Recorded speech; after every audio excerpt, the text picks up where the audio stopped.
12. At birth, I was given the name. Peace. Here we go. Another day from the desk of Apocalypse Podcast with a quick word of reflection. Now, we are anticipating our first live interview, which is in the making.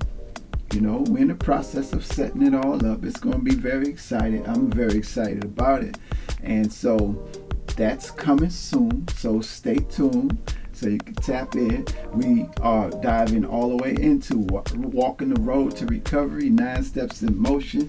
My journey through drug abuse, which started at the age of 10, and up to the age of 24. And so it's a lot of drama. It's a lot of information. There's a lot to extract from the life story through that process. And so we, of course, wrote a book about it. And we also have an audio book along those lines. Thanks to my big brother, Hashim Hakim.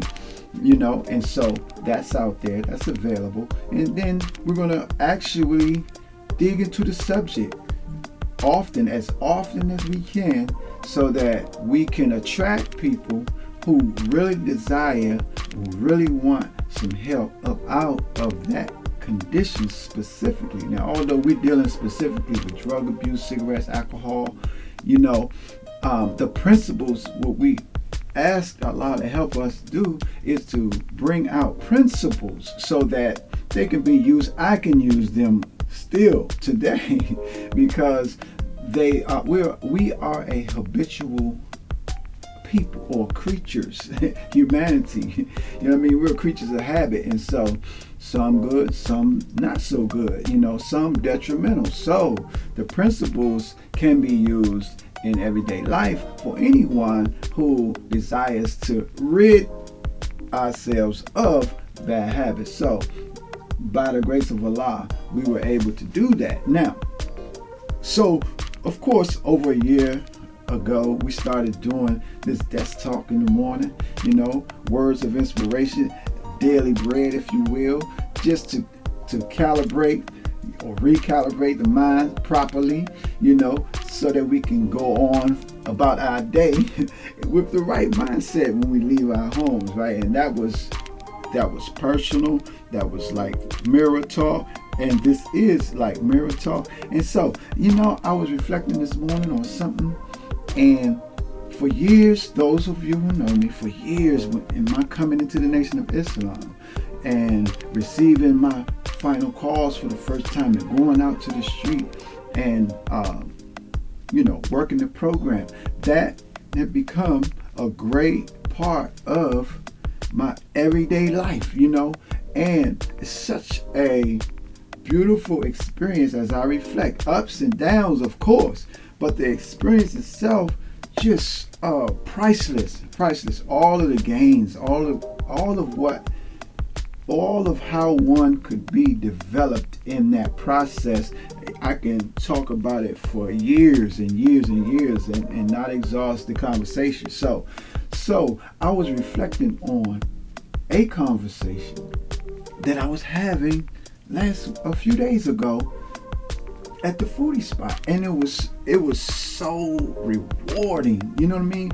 Now on the block, see, the difference is you're for me personally, at a traffic light, and the beauty of back home in Suitland on the block is I was posted up at a gas station. If somebody wanted to talk to me, they can pull in and we can chop it up, so that was beautiful, and that reminded me of a situation I was thinking about this morning. This brother, he had to be at least maybe 15 or 20 years my elder, right? And we were talking, and I noticed that he started getting emotional, and like little tears started rolling down his eyes, and he said to me, brother, whatever you do, don't stop what you're doing. Don't stop what you're doing.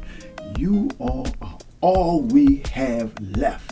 He was talking about the FOI, and so, can you imagine how that felt? Can you imagine how that feels? Talking about it, I'm getting chills, right? But anyway, typically though, at the light, you can't really have a conversation with the people because it's the light about to change. And you got to hurry up and get out of the street, right? So, however, being at the foodie spot is a beautiful thing. It opens me up to what I've always wanted all along, to be able to actually interact, make a human connection, and develop a social environment and a social disposition, even with myself, to actually, transfer energy, right? And so I was having a conversation with this young sister. Her name is Kyla, and she basically was saying she's graduating high school, so 17, 18, that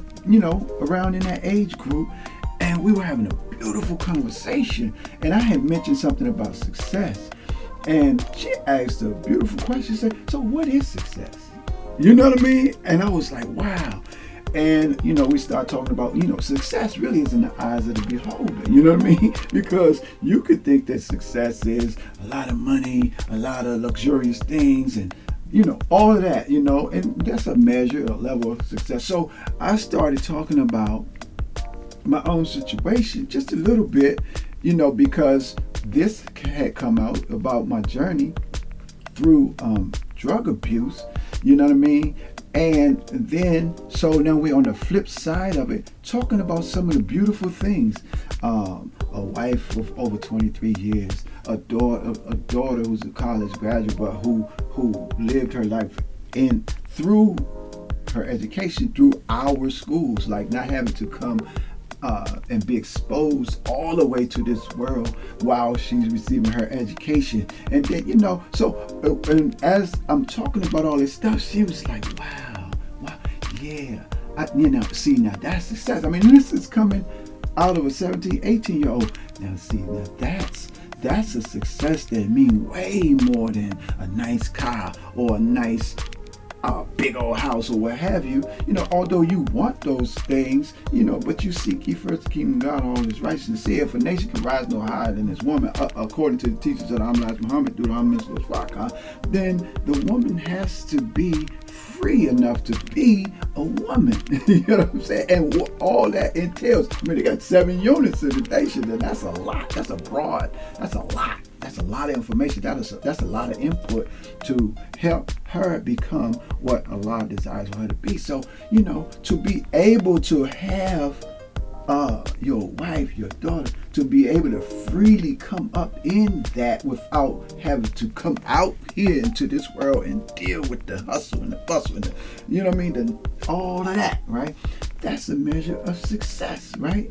And so anyway, and then so as we having this conversation, the sister was saying like, and so I'm making that point, and the sister was like, I really wish that we as females in my age group, I really wish that we did better by how we affect the young boys. Because really, she was saying, and this is what she said, really, we are the ones, the girls in my age group are the ones who make these young boys feel like they gotta go out here and sell drugs. So these are the things that was coming out of her mouth. And one of the things that really moved me was that this sister said that, I like this place. I come in here, I'll give me something to eat, I'll give me something to drink, I'll give me some desserts and all of that, but the main reason I come in here is for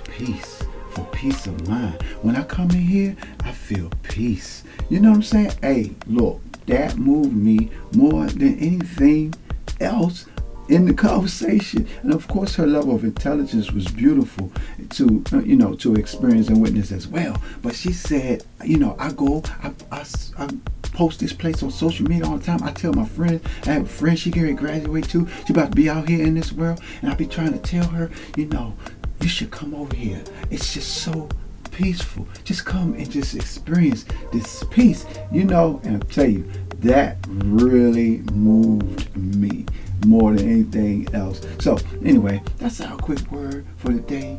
Success, it's like beauty. It's in the eyes of the beholder.